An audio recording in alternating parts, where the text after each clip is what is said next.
இது வந்து 10th இருக்கக்கூடிய செகண்ட் வால்யூம் புக்கில் இருக்கக்கூடிய லெசன் 10 தமிழ்நாட்டில் சமூக மாற்றங்கள் அப்படிங்கிற லெசன். இது வந்து யூனிட் 8, 9 பொறுத்த அளவில் ரொம்ப இம்பார்ட்டண்டான லெசன்ஸ். இதில் என்ன கொடுத்துருக்காங்க அப்படிங்கிறத பார்த்துடலாம் ஃப்ரெண்ட்ஸ். இது வந்து 19ஆம் நூற்றாண்டில் இந்தியாவில் நடந்த சமூக சீர்திருத்த இயக்கங்களோட தொடர்ச்சியாக தமிழ்நாட்டில் என்னென்ன நடந்திருக்கு அப்படிங்கிறத நம்ம பார்க்க போகிறோம். ஸோ இந்தியாவில் வந்து இந்த சமூக சமய சீர்திருத்த இயக்கங்களோட முன்னோடி அப்படின்னு அறியப்படுறவர் யாருன்னா ராஜாராம் மோகன் ராய். நவீன இந்தியாவோட சமய சமூக சீர்திருத்த இயக்கங்களுக்கு வந்து இது வழிகோலி இருக்குது. இதை தான் நம்ம வந்து இந்திய மறுமலர்ச்சி அப்படின்னு சொல்கிறோம். அப்புறம் தமிழ்நாட்டில் ஃபஸ்ட்டு வந்து அச்சு இயந்திரங்கள் வருகை புரிஞ்சிருக்கு. ஸோ தொடக்க ஆண்டுகளில் சமயம் சார்ந்த நூல்களை மட்டும்தான் அதை வச்சு வெளியிட்டு இருந்திருக்காங்க. அதுக்கப்புறம் கொஞ்சம் கொஞ்சமாக மற்ற மொழிகள், ஐரோப்பிய மொழிகள் தவிர்த்து அச்சில் ஏறிய மொழியில் முதல் மொழி வந்து தமிழ் மொழி தான். இது ஒரு புக் பேக் கொஸ்டின். மிக முக்கியமானதாக 1578 தம்பிரான் வணக்கம் அப்படிங்கிற புக்கு வந்து தமிழ் புத்தகம் கோவாவில் வெளியிடப்பட்டிருக்கு. 1578 தம்பிரான் வணக்கம் அப்படிங்கிற புக்கு வந்து தமிழ் புத்தகம் கோவாவில் வெளியிடப்பட்டிருக்கு. 1709 முழுமையான அச்சகம் சீகன் பால்கு என்பவரால் தரங்கம்பாடியில் நிறுவப்பட்டிருக்கு. 1709 முழுமையான அச்சகம் வந்து சீகன் பால்கு அப்படிங்கிறவங்களால தரங்கம்பாடியில் நிறுவப்பட்டிருக்கு. தொடக்க கால தமிழ் இலக்கிய நூல்களில் ஒன்று தான் திருக்குறள். அது 1812 வந்து வெளியிடப்பட்டிருக்கு. 1812 வந்து வெளியிடப்பட்டிருக்கு. இதுவும் ரிப்பீட்டட் வந்து டிஎன்பிஎஸ்சி கொஸ்டினாக இருக்குது ஃப்ரெண்ட்ஸ்.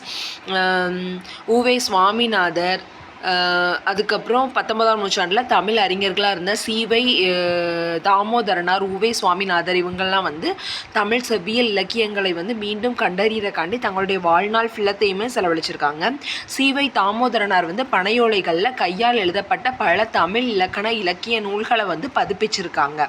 அவர் பதிப்பிச்ச நூல்களில் தொல்காப்பியம், வீரசோழியம், இறையனார் அகப்பொருள், இலக்கண விளக்கம், கலித்தொகை மற்றும் சூளாமணி இது எல்லாமே அடங்கும். உவே சுவாமிநாதர் வந்து செவ்வியல் தமிழ் இலக்கிய நூல்களாக இருக்கிற சீவகசிந்தாமணி, பத்துப்பாட்டு, சிலப்பதிகாரம், புறநானூறு, புறப்பொருள் வெண்பா மாலை, மணிமேகலை, ஐங்குறுநூறு, பதிற்று 10 இது எல்லாத்தையுமே வந்து பதிப்பிட்டு வெளியிட்டிருக்காங்க. இது எல்லாமே வந்து சங்க இலக்கியங்கள் அப்படின்னு நம்ம அழைக்கிறோம். 1816 புனித ஜார்ஜ் கோட்டையில் வந்து கல்லூரியினை நிறுவியவர் FW எல்லிஸ் அப்படிங்கிறவங்க. தென்னிந்திய மொழிகள் தனிப்பட்ட மொழி குடும்பத்தை சார்ந்தவை, அவை இந்தோ ஆரிய மொழி குடும்பங்களோடு தொடர்பு இல்லாதவை அப்படிங்கிற கருத்தை வந்து வெளியிட்டிருக்காங்க. ராபர்ட் கால்டுவெல் அப்படிங்கிறவங்க திராவிட அல்லது தென்னிந்திய மொழிகளின் ஒப்பீட்டு இலக்கணம் அப்படிங்கிற தலைப்பில் 1856 அதை வந்து வெளியிட்டிருக்காங்க. தமிழின் தொன்மையையும் அவர் தான் வந்து நிலைநாட்டியிருக்காங்க.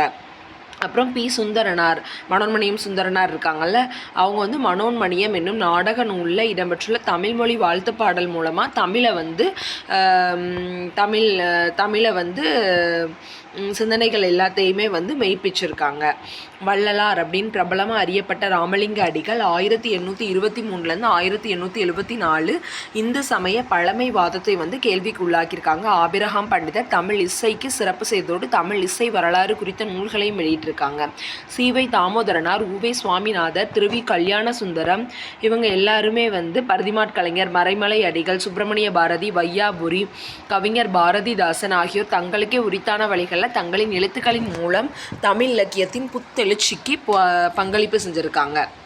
சமயத்தில் பார்த்தோம் அப்படின்னா பௌத்தத்துக்கு புத்துயிர் அளித்த ஒரு தொடக்க கால முன்னோடி சிங்காரவேலனார் காலனிய சக்தியை எதிர்கொள்வதற்காக பொது உடைமைவாதத்தையும் சமத்துவத்தையும் அவர் வளர்த்திருக்காரு. பண்டிதர் அயோத்திதாசரும் பெரியார் ஈவே ராமசாமியும் சமூக ரீதியான உரிமைகள், மறுக்கப்பட்ட ஒதுக்கப்பட்ட மக்கள் பிரிவினரின் உரிமைகளுக்காக பகுத்தறிவு சித்தாந்தத்தை உயர்த்தி பிடித்தனர். தனித்தமிழ் இயக்கம், தமிழ் இசை இயக்கம் போன்றவை சமஸ்கிருதத்தின் செல்வாக்கிற்கு ஆட்படாத தூய தமிழை உருவாக்குறதுக்கு தாக்கத்தை ஏற்படுத்தியிருக்கு. பரதிமாட் கலைஞர் அவர் வந்து வி.கோ. சூரியநாராயண சாஸ்திரி அப்படிங்கிறது அவரோட பேர். சென்னை கிறிஸ்தவ கல்லூரியில் தமிழ் பேராசிரியராக பணியாற்றியிருக்காங்க. மதுரையில் பிறந்தவங்க. தமிழ் மீது சமஸ்கிருதம் கொண்டிருந்த செல்வாக்கை அடையாளம் கண்ட தொடக்க கால தமிழறிஞர்களில் இவர் ஒருவர். தனக்கே பரதிமாட் கலைஞர் அப்படிங்கிற தூய தமிழ் பெயரை சூடிக்கொண்டார். தமிழ் மொழி ஒரு செம்மொழி, எனவே சென்னை பல்கலைக்கழகம் அதை வட்டார மொழின்னு சொல்லக்கூடாது அப்படின்னு சொல்லியிருக்காரு. இவர் வந்து இலக்கிய மாதிரிகள் இவர் மீது கொண்டிருந்த தாக்கத்தின் விளைவாக 14 வரி செய்யுள் வடிவத்தை தமிழுக்கு அறிமுகம் செஞ்சிருக்காரு. யாரு? பரதிமாட் கலைஞர். இவர் வந்து 33 வருஷம்தான் உயிரோடு இருந்திருக்காரு. அப்புறம் மறைமலை அடிகள் தமிழ் மொழியியல் தூய்மைவாதத்தின் தந்தை அப்படின்னு அழைக்கப்படுறாரு. தனித்தமிழ் இயக்கத்தை தூய தமிழ் இயக்கம் அப்படின்னு உருவாக்கியவர். பட்டினப்பாலை, முல்லைப்பாட்டு இதுக்கெல்லாம் விளக்க உரை எழுதியிருக்காரு. சித்தாந்த தீபிகா அப்படிங்கிற பத்திரிகையில் வந்து பணிபுரிஞ்சிருக்காரு. பின்னர் சென்னை கிறிஸ்தவ கல்லூரியில் தமிழ் ஆசிரியராக பல ஆண்டுகள் வந்து இவர் வந்து பணியாற்றியிருக்காரு. பிராமணர் அல்லாதோர் இயக்கத்தின் மீது பற்று கொண்டார். இவருடைய ஆசிரியர்களாக இருந்த பி. சுந்தரனார், சோமசுந்தர நாயகர் ஆகிய இருவரும் அவருடைய வாழ்க்கையில் வந்து முக்கிய செல்வாக்கு செலுத்தியிருக்காங்க. மறைமலை அடிகள் வந்து தூய தமிழ் இயக்கத்தை, தனித்தமிழ் இயக்கத்தை வந்து ஊக்குவிச்சிருக்காங்க. தமிழ் பண்பாட்டின் மீது, குறிப்பாக இலக்கியம் ஆகியவற்றின் மீது பெரும் தாக்கத்தை அது வந்து ஏற்படுத்தியிருக்கு. தனித்தமிழ் இயக்கம் அப்படின்னு ஒன்று வந்து 1916 இது வந்து தொடங்கியிருக்காங்க. மறைமலை அடிகளின் மகள் நீலாம்பிகை இவ்வியக்கம் உருவாக்கப்பட்டதில் முக்கிய பங்கு வகிச்சிருக்காங்க. வேதாச்சலம் அப்படிங்கிற அவரோட பெயரை தூய தமிழில் வந்து மறைமலை அடிகள் அப்படின்னு மாற்றிக்கிட்டாரு. அவருடைய ஞானசாகரம் அப்படிங்கிற பத்திரிகை அறிவு கடல் அப்படின்னு பெயர் மாற்றம் செஞ்சுருக்காங்க. அவருடைய சமரச சன்மார்க்க சங்கம் என்னும் நிறுவனம் பொதுநிலை கழகம் அப்படின்னு பெயரிடப்பட்டிருக்கு. தமிழ் சொற்கள் அடங்கிய அகராதி ஒன்றை நீலாம்பிகை அம்மையார் வந்து தொகுத்திருக்காங்க. அப்புறம் திராவிட இயக்கத்தோட எழுச்சியை பற்றி பார்க்கலாம். 1911 வந்து மக்கள் தொகை கணக்கெடுப்பின்படி சென்னை மாகாணத்தில் மக்கள் தொகையில் பிராமணருடைய எண்ணிக்கை 3% தான். ஆனால் 90க்கும் அதிகமாக இருந்தது வந்து பிராமணர் அல்லாதோர் தான். ஸோ 1901 முதல் 1911 வரையிலான 10 ஆண்டுகளில் சென்னை பல்கலைக்கழகத்தில் பட்டப்படிப்பு படித்த பிராமணருடைய எண்ணிக்கை பார்த்தோன்னா 4074. ஆனால் பிராமணர் அல்லாதோருடைய எண்ணிக்கை 1035 தான். அதனால் 306 இந்திய கிறிஸ்தவர்களையும் 69 முகமதியர்களையும் 225 ஐரோப்பிய மற்றும் யுரேஷியர்களையும் உள்ளடக்கியிருந்தது. இதுதான் வந்து பிராமணர் அல்லாதவருடைய பிரிவினையாக இருந்துச்சு. 1035 பேர் அப்படிங்கிறவங்க வந்து இந்த மாதிரி படிச்சிருக்காங்க. கிறிஸ்தவர்கள், முகமதியர்கள், ஐரோப்பிய யுரேஷியர்கள் இவங்க எல்லாரும் சேர்ந்தால் பிராமணர் அல்லாதவர்கள் படிச்சிருக்காங்க. ஸோ 1909 பிராமணர் அல்லாத மாணவர்களுக்கு உதவி செய்வதற்காக மதராஸில் வந்து பிராமணர் அல்லாதோர் சங்கம் அப்படின்ற ஒரு அமைப்பு வந்து உருவாக்கப்பட்டிருக்கு 1909. 1912 டாக்டர் சி. நடேசனார் என்னும் மருத்துவராக மதராஸ் ஐக்கிய கழகம் அப்படிங்கிற அமைப்பு வந்து உருவாக்கப்பட்டிருக்கு. மதராஸ் ஐக்கிய கழகம் 1912. இது பின்னாளில் மதராஸ் திராவிடர் சங்கம் என்று மாறிய பின் திராவிடர்களின் மேம்பாட்டுக்கான உதவிகளை வந்து இது செஞ்சுட்டு இருந்திருக்கு. நடேசனார் வந்து தங்கும் விடுதி வசதி இல்லாமல் பிராமணர் அல்லாத மாணவர்களுடைய கல்வி வந்து பாதிக்கப்பட்டிருக்கு. அது சரி செய்கிறக்காண்டி திருவல்லிக்கேணி சென்னையில் ஜூலை 1916 திராவிடர் இல்லம் என்ற பெயரில் ஒரு தங்கும் விடுதியை நிறுவினார். பிராமணர் அல்லாத மாணவர்களுடைய நலன் கருதி அந்த இல்லம் வந்து ஒரு இலக்கிய அமைப்பையும் சேர்த்து அது கொண்டிருக்கு. தென்னிந்திய நல உரிமை சங்கம், அதுதான் நீதி கட்சின்னு சொல்கிறோம். இது யாருன்னா 1916 நவம்பர் 20 டாக்டர் நடேசனார், சர்பிட்டி தியாகராயர், இந்த DM நாயர் மற்றும் அலமேலு மங்கை தாயார் அம்மாள் உட்பட 30 முக்கிய பிராமணர் அல்லாத தலைவர்கள் தென்னிந்திய நல உரிமை சங்கத்தை வந்து உருவாக்கி ஒருங்கிணைந்திருக்காங்க. அதே சமயம் 1916 டிசம்பரில் விக்டோரியா பொது அரங்கில் நடைபெற்ற கூட்டம் ஒன்றில் பிராமணர் அல்லாதோர் அறிக்கை வெளியிடப்பட்டது. இவ்வறிக்கை பிராமணர் அல்லாத சமூகங்களின் கருத்துக்களை தெளிவுபடுத்தியது. இந்த அமைப்பு தொடங்கி 3 செய்தித்தாள்களை வெளியிட்டிருக்கு. தமிழில் வந்து திராவிடன், ஆங்கிலத்தில் ஜஸ்டிஸ், தெலுங்கில் வந்து ஆந்திர பிரகாசிகா அப்படிங்கிற பத்திரிகைகளை வந்து வெளியிட்டிருக்கு. அதுக்கப்புறம் இரட்டையாட்சி முறையை அறிமுகம் செஞ்சுருக்காங்க. மாண்டேக செமஸ்போர்ட் சீர்திருத்தத்தின் அடிப்படையில் 1920 தேர்தல் நடைபெற்றிருக்கு. நீதி கட்சி தேர்தலில் வெற்றி பெற்று இந்தியாவின் முதல் அமைச்சரவையை சென்னையில் அமைத்தது. சுப்ராயுலு சென்னை மாகாணத்தின் முதலமைச்சராக இருக்கார். நீதி கட்சி 1920 to 23 அப்புறம் 23 26 ஆகிய ஆண்டுகள் அரசமைச்சது. காங்கிரஸ் கட்சி வந்து சட்டமன்றத்தை புறக்கணிச்சிருக்காங்க. அந்த சூழ்நிலையில் நீதி கட்சி 1937 வரையும் தேர்தல் நடைபெற வரையும் தொடர்ந்து ஆட்சியில் இருந்திருக்கு. 1937 தேர்தல்களில் முதலாக இந்திய தேசிய காங்கிரஸ் வந்து நீதி கட்சியை படுதோல்வி அடைய செஞ்சிருச்சு. அப்புறம் அவங்களுடைய திட்டங்களும் செயல்பாடுகளும் பார்த்தோம் அப்படின்னா சாதி மறுப்பு திருமணங்களை வந்து கட்டுப்படுத்திய சட்ட சிக்கல்களை வந்து நீக்கியிருக்காங்க. பொது கிணறுகளையும் நீர்நிலைகளையும் ஒடுக்கப்பட்ட பிரிவு மக்கள் பயன்படுத்துவதை தடுக்க தடைகள் இருந்துச்சு, அதை வந்து தகர்த்திருக்காங்க. ஒடுக்கப்பட்ட பிரிவு குழந்தைகள் பொது பள்ளிகளில் சேர்த்து கொள்ளப்பட்டிருக்காங்க. அதுக்கப்புறம் 1923 தங்கும் விடுதிகள் உருவாக்கப்பட்டிருக்கு அந்த ஒடுக்கப்பட்ட மக்களுக்காண்டியே. 1921 வந்து சட்டமன்றம் தான் தேர்தல் அரசியலில் பெண்கள் பங்கேற்பதை ஃபஸ்ட்டு நீதி கட்சியோட சட்டமன்றம் தான் அங்கீகரிச்சிருக்கு. 1921 தீர்மானம் பெண்களுக்கென இடத்தை ஏற்படுத்தியதால் 1926 முத்துலட்சுமி அம்மையார் இந்தியாவின் முதல் பெண் சட்டமன்ற உறுப்பினராக முடிந்தது. வகுப்பாரி பிரதிநிதித்துவம் தொடர்பான சட்டங்களை இயற்றும் பணிகளை இது மேற்கொண்டிருக்கு. 2 வகுப்பாரி அரசாணைகள் 1921 செப்டம்பர் 16 1922 ஆகஸ்ட் 15 இயற்றப்பட்டிருக்கு. அதுக்கப்புறம் 1924 பணியாளர் தேர்வு வாரியத்தை நீதி கட்சி அமைத்தது. அதுக்கப்புறம் நீதி கட்சி வந்து 1926 இந்து சமய அறநிலைத்துறை சட்டத்தை வந்து இயற்றியது. 1929 பொதுப்பணியாளர் தேர்வாணையத்தை இது உருவாக்கியிருக்கு. 1924 பணியாளர் தேர்வு வாரியம் அப்படிங்கிற ஒன்றை வந்து நீதி கட்சி அமைத்தது. இம்முறையை பின்பற்றி பிரிட்டிஷ் இந்திய அரசு 1929 பொதுப்பணியாளர் தேர்வு ஆணையத்தை உருவாக்கியது. பிரிட்டிஷ் அரசு தான் 1929 பொதுப்பணியாளர் தேர்வாணையத்தை உருவாக்கியிருக்காங்க.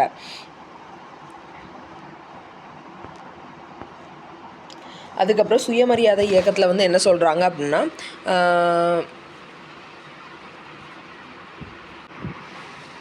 சுயமரியாதை இயக்கம் வந்து சமூக, அரசியல் மற்றும் பொருளாதார உறவுகளில் இருந்த சீர்கேடுகளை வந்து விமர்சனம் செஞ்சுருக்கு. தமிழ்நாட்டில் பிராமணர் அல்லாதவர்கள் மேம்பாட்டுக்காக திட்டத்தை அறிமுகம் செஞ்சுருக்கு. பகுத்தறிவு, சுயமரியாதையும் இந்த ரெண்டும் தான் மனிதர்களுடைய பிறப்புரிமை அப்படின்னு பிரகடனம் செஞ்சுருக்கு. எழுத்தறிவின்மை தான் இந்த மாதிரி தாழ்வான நிலைக்கு காரணம் அப்படின்னு அந்த இயக்கம் அறிவிச்சிருக்கு. மக்களிடையே இருந்த மூட நம்பிக்கைகளை வந்து கேள்விக்குட்படுத்தியிருக்கு. பெண் விடுதலை கோருதல், மூட நம்பிக்கைகளை நீக்குதல், பகுத்தறிவை வலியுறுத்துதல் இதான் அவங்களுடைய கோரிக்கையாக இருந்திருக்கு. சுயமரியாதை இயக்க சொற்பொழிவுகளை வந்து மையப்பொருளாக இருந்ததே இனம் அப்படிங்கிறது தான். அதாவது சுயமரியாதை திருமணங்களை எல்லாம் இவங்க வந்து ஆதரிச்சிருக்காங்க. சுயமரியாதை இயக்கம் பிராமணர் அல்லாத இந்துக்களின் நலன்களுக்காக மட்டும் கிடையாது, இஸ்லாமியர்களின் நலனுக்காகவும் போராடியிருக்கு. இஸ்லாமியருடைய கருத்துக்கள் சமத்துவம், சகோதரத்துவம் இது ரெண்டையுமே சுயமரியாதை இயக்கம் வந்து பாராட்டியிருக்கு. அவங்களையும் திராவிடர்களாக தான் கருதியிருக்கு. பெண்கள் ஃபர்தா அணிவது இந்த மாதிரி பழக்க வழக்கங்களை மட்டும் பெரியார் வந்து விமர்சனம் செஞ்சுருக்காரு. துருக்கியை சேர்ந்த முஸ்தபா கமால் பாட்ஷா, ஆப்கானிஸ்தானத்தை சேர்ந்த அமானுல்லா ஆகியோரை திராவிட முஸ்லீம்கள் வந்து பின்பற்றணும் அப்படின்னு சொல்லி பெரியார் சொல்லியிருக்காரு. சுயமரியாதை இயக்கத்தை தோற்றுவித்தவர் யாருன்னா பெரியார் ஈவே ராமசாமி தான். இவருடைய அப்பா வந்து வேங்கடப்பர், சின்னத்தாய் அம்மாள் ஈரோட்டை சேர்ந்த செல்வந்தராக இருந்திருக்காங்க. இவர் வந்து வாரணாசியில் போயும் இருந்திருக்காரு. ஈரோட்டுக்கு வந்து நகரசபை தலைவராக பதவி வச்சிருக்காரு 1918 1919 வரையும். 1917 பின்னர் பிராமணர் அல்லாத நீதி கட்சியின் எழுச்சிக்கு பின்னர் ராஜாஜியின் முன்முயற்சியால் பெரியார், வரதராஜலு இவங்க எல்லாருமே காங்கிரஸ் கட்சியில் சேர்க்கப்பட்டிருக்காங்க. ஒத்துழையாமை இயக்கத்துக்காண்டி இவர் வகித்து வந்த அத்தனை பதவிகளையுமே இவர் வந்து திறந்துட்டார். அதுக்கப்புறம் கதர் விற்பனை செஞ்சதுலையும் இவர் வந்து முக்கியமான ஆளாக இருந்திருக்காரு.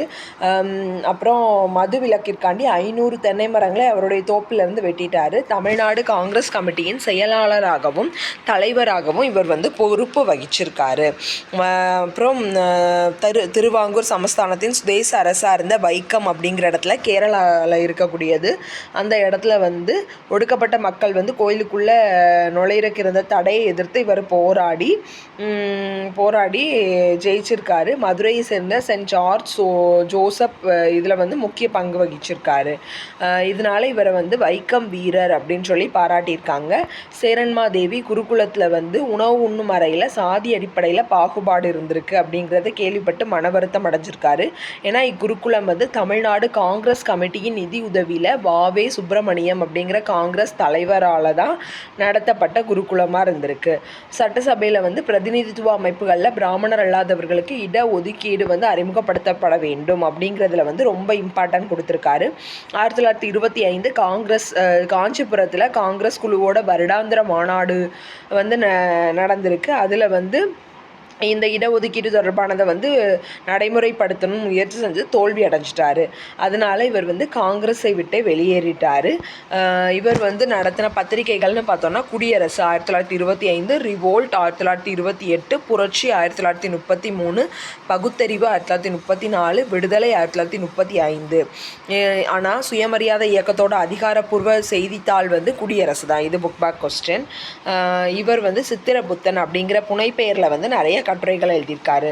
சோவியத் ரஷ்யா, ஐரோப்பா இந்த நாடுகளுக்கெல்லாம் வந்து பயணம் போயிருக்காரு. தென்னிந்தியாவில் முதல் பொது உடைமைவாதியாக இருந்தவர் யாருன்னா சிங்காரவேலர். அவரோட இவர் வந்து நெருக்கமான உறவு வச்சுருந்திருக்காரு. அவர் தான் வந்து பௌத்த சமய முன்னோடி அப்படின்னு அழைக்கப்படுறாரு. B.R. அம்பேத்கர் எழுதிய சாதிய ஒழிப்பு அப்படிங்கிற நூலை வந்து அந்த நூல் வெளிவந்த உடனே 1936 அதை வந்து தமிழில் பதிப்பிச்சு வெளியிட்டிருக்காரு. ஹிந்தியை வந்து கட்டாய பாடமாக வைக்கணும்னு சொல்லி ராஜாஜி 1937 வந்து சட்டம் போட்டாங்க. ஸோ அதை எதிர்த்து வந்து இவர் போராடி இருக்காரு.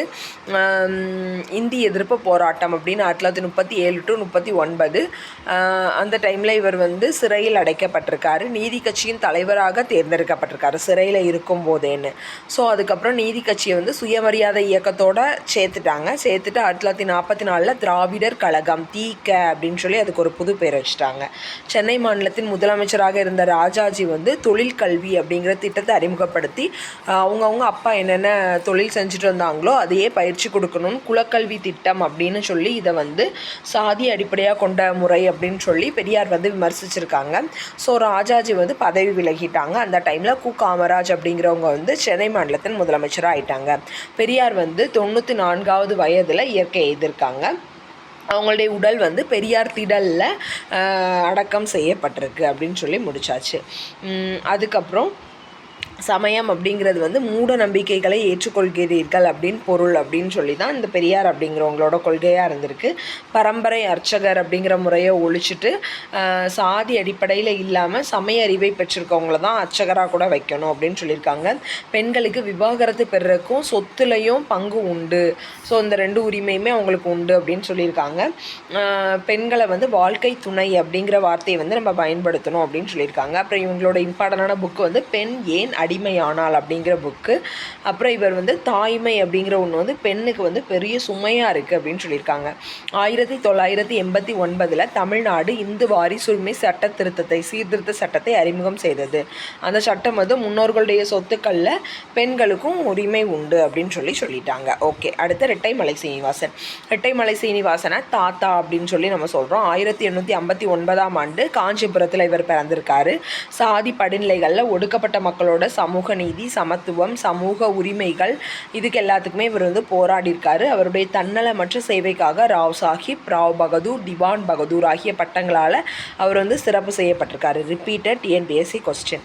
அவரது சுயசரிதையை வந்து ஜீவிய சரித சுருக்கம் அப்படின்னு சொல்கிறோம். 1939 இது வெளியிடப்பட்டிருக்கு. இந்நூல் முதலாக எழுதப்பட்ட ஒரு சுயசரிதை நூலாக இருக்குது. தீண்டாமையின் கொடுமைகளை வந்து அனுபவித்து தான் இவங்க வளர்ந்துருக்காங்க. ஸோ அந்த மக்களோட முன்னேற்றத்திற்காக இவங்க உழைச்சிருக்காங்க. 1893 ஆதி திராவிட மகாஜன சபை அப்படிங்கிற அமைப்பை வந்து உருவாக்கியிருக்காங்க. ஆதி திராவிட மகாஜன சபை அப்படின்னு கேட்டால் 1893 ரெட்டைமலை சீனிவாசனோட அமைப்பு. அதுக்கப்புறம் இந்த சென்னை மாகாண ஒடுக்கப்பட்ட வகுப்பாரின் கூட்டமைப்பு ஆகிய அமைப்புகளில் தலைவராக பணியாற்றியிருக்காரு. தென்னாப்பிரிக்காவில் காந்தியடிகளை சந்தித்து ரெட்டைமலை சீனிவாசன் வந்து அவரோட நெருக்கமாயிருக்காரு. 1923 சென்னை மாகாண சட்டசபை உறுப்பினராக இருந்திருக்காரு. சென்னை மாகாணத்தோட சட்டசபை உறுப்பினராக இருந்திருக்காரு. BR அம்பேத்கரின் நெருக்கமானவரான அவர் லண்டனில் நடைபெற்ற முதல் மற்றும் 2ஆம் வட்டமேசை மாநாடுகளில் கலந்து கொண்டு சமூகத்தின் விளிம்புநிலை மக்களின் கருத்துக்களுக்காக குரல் கொடுத்திருக்காரு. 1932 பூனா ஒப்பந்தத்தில் கையெழுத்திட்டவரில் இவரும் ஒருத்தராக இருக்கார். மயிலை சின்னத்தம்பி ராஜாவை தான் நம்ம MC ராஜா அப்படின்னு சொல்கிறோம். இவங்களும் ஒடுக்கப்பட்ட வகுப்பை சேர்ந்த தலைவர்களில் முக்கியமானவங்களாக இருக்காங்க. இவங்க நிறையா பள்ளி கல்லூரி பாடப்புத்தகங்களை எழுதி கொடுத்துருக்காங்க. தென்னிந்திய நல உரிமை சங்கம் நீதி கட்சியை உருவாக்குனதில் முக்கியமான ஒருத்தராக இருக்கார். ஒடுக்கப்பட்ட வகுப்பிலிருந்து சட்ட மேலவைக்கு தேர்ந்தெடுக்கப்பட்ட முதல் உறுப்பினராக இருக்கார். 1920 to 26 ஆதி திராவிடர் ஆதி அந்திரர் அப்படின்னு சொல்லி தான் ஒடுக்கப்பட்டவங்களை கூப்பிடணும் அப்படின்னு சொல்லியிருக்காங்க. 1928 அகில இந்திய ஒடுக்கப்பட்டோர் சங்கம் அப்படிங்கிற அமைப்பை வந்து உருவாக்கியிருக்காங்க. 1928 இவங்க ரெட்டைமலை சீனிவாசனோட அமைப்பு 1893 ஆதி திராவிட மகாஜன சபை. இது அகில இந்திய ஒடுக்கப்பட்டோர் சங்கம் 1928. தொழிலாளர் இயக்கங்கள் வந்து முதல் உலகப் போருக்கு அப்புறம் தொழிலாளர் இயக்கங்களுக்கு இம்பார்ட்டன்ஸ் கொடுக்க ஆரம்பிச்சிட்டாங்க. சென்னை மாகாணத்தில் BP வாடியா, சிங்காரவேலர், திருவி கல்யாண சுந்தரம் போன்றவர்கள் தொழிலாளர் சங்கங்களை அமைப்பதில் முன்முயற்சி மேற்கொண்டிருக்காங்க. 1918 இந்தியாவின் முதல் தொழில் சங்கமான சென்னை தொழிலாளர் சங்கம் அப்படிங்கிற ஒன்று வந்து உருவாக்கப்பட்டிருக்கு. எப்போ 1918 இந்தியாவின் முதல் தொழில் சங்கமாக இருக்கிற சென்னை தொழிலாளர் சங்கம் உருவாக்கப்பட்டிருக்கு. அகில இந்திய தொழிலாளர் சங்க முதல் மாநாடு 1920 அக்டோபர் 31 பம்பாயில் நடைபெற்றுச்சு. அகில இந்திய தொழிலாளர் சங்கத்தின் முதல் மாநாடு 1920 அக்டோபர் 31 பம்பாயில் நடைபெற்றுச்சு. அதில் வந்து நிறையா தொழிலாளர்களுக்காண்டி நிறையா முன்முயற்சிகள் எடுத்திருக்காங்க. சென்னை மாகாண தொழிலாளர் இயக்க நடவடிக்கைகளில் ஒரு முன்னோடியாக திகழ்ந்தவர் தான் சிங்காரவேலர். அவர் வந்து சென்னையில் பிறந்திருக்காரு. இளமை காலத்தில் பௌத்தத்தை வந்து இவர் வந்து பரிந்துரை செஞ்சுருக்காரு. 1923 முதலாக மே தின விழாவை ஏற்பாடு செஞ்சவரும் இவர் தான். கம்யூனிஸ்ட் கட்சியின் ஆரம்பகால தலைவர்களில் ஒருத்தராக இருந்திருக்காரு. தொழிலாளி வர்க்கத்தின் பிரச்சனைகளை வெளிப்படுத்துவதற்காக தொழிலாளன் ஒர்க்கர் அப்படிங்கிற பத்திரிகையை வந்து இவர் வந்து வெளியிட்டிருக்காரு. இந்திய விடுதலைக்கு முன்பு மொழி போராட்டம், மறைமலை அடிகளின் தனித்தமிழ் இயக்கம், பெரியாரின் மொழி சீர்திருத்தம் மற்றும் தமிழிசை இயக்கம், இதில் எல்லாமே வந்து தமிழுக்கு வலு சேர்த்ததாக இருக்குது. ஆபிரகாம் பண்டிதர் வந்து தமிழ் இசை வரலாற்றை வந்து முழுமையாக கற்றாய்ந்து பழந்தமிழர் இசையை வந்து மீட்டுருவாக்கம் செய்ய முயன்றிருக்காரு. 1912 வந்து தஞ்சாவூர் சங்கீத வித்யா மகாஜன சங்கம் என்ற அமைப்பை ஏற்படுத்தினார். அதுவே தமிழிசை இயக்கத்தின் மூலமானது. 1943 தமிழிசை மாநாடு வந்து நடத்தப்பட்டிருக்கு. முதல்ல 1943 முதல் தமிழிசை மாநாடு வந்து நடத்தப்பட்டிருக்கு. ராஜாஜி ஹிந்தி மொழியினை பள்ளிகளில் கட்டாய பாடமாக அறிமுகம் செஞ்சுருக்காங்க. வேலைவாய்ப்புகளை வந்து மறுக்கிறதுக்காண்டி இது வந்து அமையும் அப்படின்னு சொல்லிட்டு ஹிந்தியை வந்து எதிர்த்திருக்காங்க பெரியார் எல்லாருமே. இந்தி மொழி அறிமுகம் செய்யப்பட்டால் தமிழ் மொழி வந்து பாதிப்புக்குள்ளாகும் அப்படின்னு சொல்லிட்டு மறைமலை அடிகள் வந்து சுட்டி காட்டியிருக்காரு. பாலின சமத்துவமின்மையும் பாதுகாப்புக்கானது வாகனமே சமஸ்கிருதம் அப்படின்னு சொல்லி அவங்க கருதியிருக்காங்க. ஆனால் இது வந்து தமிழுக்கு தீங்கு விளைவிக்கக்கூடியதாக இருக்கும்னு சொல்லி பேரணிகளும் உண்ணாவிரதங்களும் அரங்கேறியிருக்கு. அப்புறம் பெண்கள் இயக்கங்கள், தமிழ்நாட்டில் உருவான இந்திய பெண்கள் சங்கம், அகில இந்திய பெண்கள் மாநாடு ஆகியவை முக்கியமானவையாக இருந்திருக்கு. இந்திய பெண்கள் சங்கம் என்பது 1917 அன்னி பெசன்ட், டோரதி ஜின ராஜதாசா, மார்க்ரெட் கசன்ஸ் ஆகியோரால் சென்னை அடையாறு பகுதியில் தொடங்கப்பட்டிருக்கு. இவ்வமைப்பு தனிநபர் சுகாதாரம், திருமண சட்டங்கள், வாக்குரிமை, குழந்தை வளர்ப்பு, பொது வாழ்வில் பெண்களின் பங்கு ஆகியவை குறித்து பல்வேறு மொழிகளில் துண்டு பிரச்சுரங்களையும் மடல்களையும் வெளியிட்டிருக்கு. இந்திய பெண்கள் சங்கம் பெண் கல்வி குறித்த பிரச்சனைகளை கையாளுவதற்காக 1927 அகில இந்திய பெண்கள் மாநாட்டை வந்து நடத்தியிருக்கு. 1927 அகில இந்திய பெண்கள் மாநாட்டை வந்து நிறுவியிருக்கு. முத்துலட்சுமி அம்மையார், நாகம்மையார், கண்ணம்மா, நீலாவதி, மூவலூர் ராமாமிர்தம் அம்மாள், இவங்க எல்லாருமே, ருக்மணி அம்மாள், அலமேலு மங்கை தாயார் அம்மாள், நீலாம்பிகை மற்றும் சிவகாமி சிதம்பரனார் ஆகியோர் அவர்களில் முக்கியமானவங்களாக இருக்காங்க. பெண் விடுதலைக்காண்டி போராடினா முக்கியமானவங்களாக இருக்காங்க. கடவுளுக்கு இறைப்பணி செய்யக்கூடிய சேவகர்களாக இளம்பெண்களை வந்து இந்து கோயில்களில் அர்ப்பணிக்கக்கூடிய வழக்கத்தை தேவதாசி முறை அப்படின்னு சொல்லியிருக்காங்க. இது வந்து ஒரு ஒழுக்கக்கேடாகவே மாறிடுச்சு பிற்காலத்தில். ஸோ இதை வந்து முத்துலட்சுமி அம்மையார் வந்து எதிர்த்திருக்காங்க. மதராஸ் அர்ப்பணிப்பை தடுத்தல் தேவதாசி சட்டம் அப்படிங்கிற ஒன்று 1947 அரசு வந்து இயற்றியிருக்கு. எங்கே தமிழ்நாட்டில் இயற்றப்பட்டிருக்கு. 1930 வந்து சென்னை சட்டமன்றத்தில் முத்துலட்சுமி அம்மையார் சென்னை மாகாணத்தில் இந்து கோயில்களில் பெண்கள் அர்ப்பணிக்கப்படுவதை தடுப்பது அப்படிங்கிற மசோதாவை வந்து ஃபஸ்ட்டு வெளியிட்டிருக்காங்க. 1930 இந்து கோயில் வளாகங்களில் பொட்டுக்கட்டும் சடங்கு நடத்துறது வந்து சட்டத்திற்கு புறம்பானதுன்னு சொல்லி இது அறிவிச்சிருக்கு. தேவதாசிகளை வந்து திருமணம் செய்து கொள்வதற்கு சட்டப்பூர்வமான அனுமதி வழங்கியிருக்கு. ஸோ தேவதாசி முறையை தூண்டு விட்டாலோ அதில் ஈடுபட்டாலோ 5 ஆண்டு சிறை தண்டனை. இந்த மசோதா வந்து சட்டமாக மாறுறதுக்கு மட்டும் 15 ஆண்டுகள் காத்திருந்துட்டு 1947 வந்து இது சட்டமாக மாறியிருக்கு. ஸோ மொத்தமாக இந்த பாடத்தில் என்ன கொடுத்துருக்காங்கன்னா 1916 நீதி கட்சி நிறுவப்பட்டிருக்கு. சென்னை மாகாணத்தில் இருந்த பிராமணர் அல்லாதவர்களின் பிரச்சனைகளுக்காக இது குரல் கொடுத்துருக்கு. வகுப்புவாரி பிரதிநிதித்துவம், பெண்களுக்கு வாக்குரிமை, இந்து சமய அறநிலையத்துறை, அப்புறம் நம்மளோட டிஎன்பிஎஸ்சி போர்டு, இது எல்லாமே உருவாக்குறதுக்கு நீதி கட்சி வந்து ரொம்ப இம்பார்ட்டன்ஸ் கொடுத்துருக்கு. சுயமரியாதை இயக்கத்தின் முன்னோடி வந்து பெரியார் ஈவே ராமசாமி. அவர் வந்து அடிப்படைவாத நிறை குறைகளை மதிப்பிட்டிருக்காரு. அப்புறம் சுயமரியாதை இயக்கத்தோட மொத்த வளர்ச்சி, அது தமிழ்நாட்டுக்கு செஞ்ச நல்ல பணிகள், அது எல்லாமே.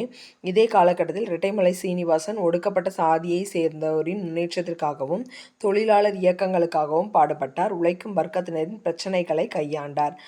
தனித்தமிழ் இயக்கமும் தமிழிசை இயக்கமும் தமிழை மேம்படுத்தி பாதுகாத்தது. ஸோ மொத்தமாக பகுத்தறிவு சிந்தனைகள் மூலமாக தமிழ்நாடு வந்து நல்ல வளர்ச்சி அடைஞ்சிருக்கு அப்படின்னு சொல்லிடலாம். Thank you friends.